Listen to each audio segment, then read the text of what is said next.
Ever wonder if a place can actually change you? I used to be skeptical until I went to Sedona, Arizona. And let me tell you, this isn't just another travel vlog. This is about a place so breathtaking it feels like you've landed on another planet. A planet that somehow knows exactly what your soul needs. For just a moment, I want you to forget everything on your to-do list. Forget the noise, the stress, the endless notifications. Instead, picture this. You're standing on a trail surrounded by colossal rock formations, glowing in a shade of red so intense it looks like the earth is blushing. The air is crisp and clean, carrying the scent of juniper and pine. The only sound is the gentle breeze whispering through the canyons. This isn't a dream. This is Sedona. And in this video, I'm taking you with me on a journey that completely blew my mind and, believe it or not, was surprisingly affordable. We're going to break down the exact cost of my 4-day trip, from flights to that adorable Airbnb I found with a $1 million view. I'll share the secrets to finding the best deals so you can experience this magic without breaking the bank.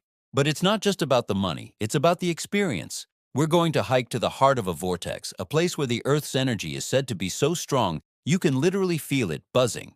We'll climb to the top of Cathedral Rock for a sunset that will make you question everything you thought you knew about color. And we'll even explore the hidden gems, the local spots that most tourists miss. I'm also a huge foodie, so get ready for a culinary tour. We're talking about everything from prickly pear margaritas that taste like sunshine in a glass to the juiciest bison burgers you will ever have. We'll find cozy cafes for the perfect morning coffee and fine dining spots with views that are just as delicious as the food. Sedona's food scene was a total surprise, and I can't wait to show you the best of it. Stick around, because the first 2 minutes are just a taste of the adventure. By the end of this video, you won't just want to visit Sedona, you'll feel like you've already been. Let's get into it. Okay, let's talk about the practical stuff first, getting there and where to stay. My journey started with a flight into Phoenix Sky Harbor Airport, which is usually the most budget-friendly option. I snagged a round-trip ticket for about $250 by booking a couple of months in advance and being flexible with my dates. Pro tip: use flight comparison sites and set up alerts. From Phoenix, it's a stunning 2-hour drive to Sedona. I highly recommend renting a car. Not only is the drive itself an experience, with the landscape dramatically changing as you get closer, but you'll absolutely need a car to explore all the different trailheads and sites around town. I found a great deal on a compact car for around $40 per day. Now for the fun part, accommodations.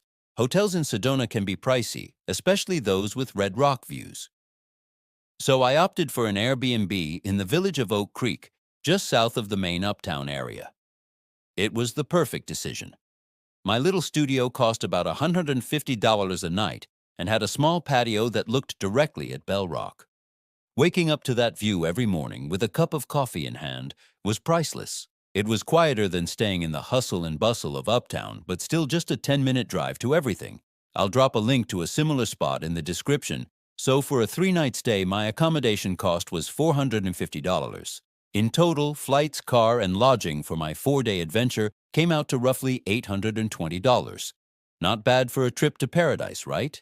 All right, let's dive into the main event, the hiking and the views. Day 1. I decided to start with one of the most iconic trails, the Devil's Bridge. Now don't let the name scare you. The hike itself is a moderately easy 4-mile round trip, but the payoff is insane. You end up on the largest natural sandstone arch in the area. Walking out onto that bridge with the whole valley spread out beneath you is a feeling I'll never forget. It's a bit of a thrill, but totally safe. My advice? Go early, and I mean sunrise early. The light is incredible, and you'll beat the crowds, which get pretty intense by mid-morning. It makes getting that perfect photo so much easier, without 100 people in the background. In the afternoon, I wanted to experience one of Sedona's famous vortexes. I chose the Airport Mesa Loop.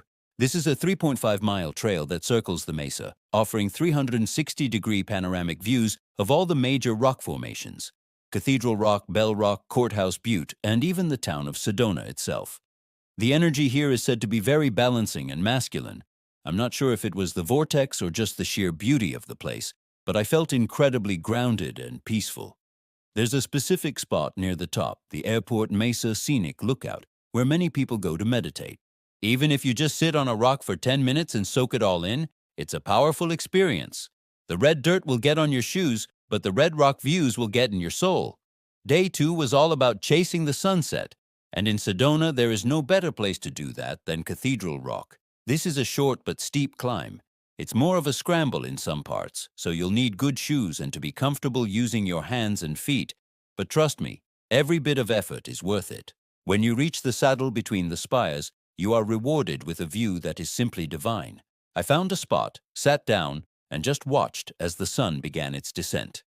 The way the light plays off the rocks, shifting from bright orange to deep crimson and then to a soft purple, is a spectacle of nature you have to see to believe. It was a truly spiritual moment for me. People around me were quiet, all just collectively in awe. It's a shared, sacred experience. Remember to bring a headlamp for the hike back down, as it gets dark quickly after the sun disappears. For a completely different vibe on day 3, I headed to Oak Creek Canyon and the West Fork Trail. It felt like stepping into a different world. Instead of the wide-open desert vistas, you're in a narrow, lush canyon with a gentle stream running through it. The trail crosses the creek 13 times, so wear waterproof shoes or be prepared to get your feet wet. The sound of the water, the cool shade from the trees and the towering canyon walls create such a serene atmosphere. It's the perfect hike for a hot afternoon. I didn't do the full 14-mile trail, but just going in a couple of miles and finding a private spot by the creek to have lunch was absolute bliss. It's a reminder that Sedona's beauty isn't just in its grand, sweeping landscapes, but also in its quiet, intimate corners. Now let's talk about my second favorite thing after hiking: food. Sedona's dining scene is surprisingly diverse and delicious.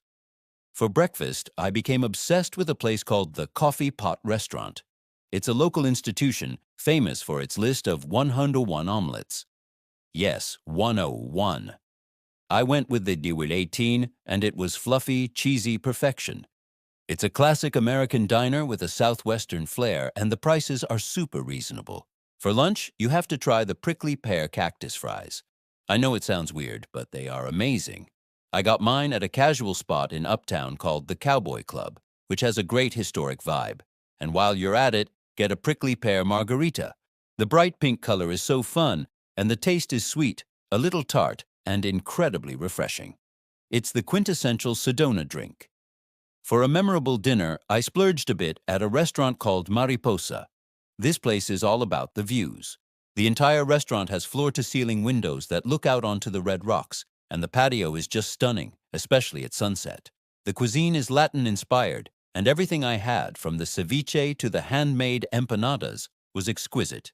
It's definitely a special occasion spot, but if you're celebrating or just want to treat yourself, it's an experience you won't forget. A reservation is an absolute must, so book well in advance. On my other nights, I found some amazing more casual spots, like a pizzeria with a wood-fired oven and a great Thai restaurant. You can eat really well in Sedona. Beyond the hikes and the food, Sedona has this unique artistic and spiritual soul. A big part of that is the Tlaquepaque Arts and Shopping Village. It's designed to look like a traditional Mexican village with cobblestone paths, beautiful courtyards, and bubbling fountains. It's filled with art galleries, craft shops, and unique boutiques. It's not your typical tourist trap. The quality of the art here is incredible. I spent a whole afternoon just wandering through, admiring the paintings, sculptures, and handmade jewelry. It's the perfect place to find a meaningful souvenir that is not just a keychain or a t-shirt. I also recommend visiting the Chapel of the Holy Cross. This stunning Roman Catholic chapel is built right into the side of a red rock butte. The architecture is breathtaking. Whether you're religious or not, the feeling of peace inside is universal. The main stained glass window frames the landscape perfectly, and the view from the entrance looking out over the Verde Valley is just spectacular. It is a place for quiet reflection and a testament to how humans can blend their creations beautifully with nature. So, was it worth it? 1,000 times, yes. Sedona isn't just a destination, it's a feeling. It's the feeling of being small in the face of immense ancient beauty. It's the quiet joy of a sunset painting the sky. It's the taste of a margarita after a long, rewarding hike. I left a piece of my heart in Sedona, but I also took a piece of its peace and its vibrant energy with me. It's a reminder that we need to connect with nature, to challenge our bodies, and to take moments to simply be still and watch the world glow. I truly hope this video has inspired you to consider your own adventure to this incredible place. It's more accessible and affordable than you might think, and the rewards are immeasurable. If you've been to Sedona, I'd love to hear about your favorite spots in the comments below. What trail or restaurant did I miss? Thank you so much for coming along on this journey with me. If you enjoyed this video and want to see more travel guides and adventures, please give it a thumbs up and, most importantly, hit that subscribe button and turn on notifications. It really helps the channel grow and ensures you won't miss the next trip. Until next time, happy trails!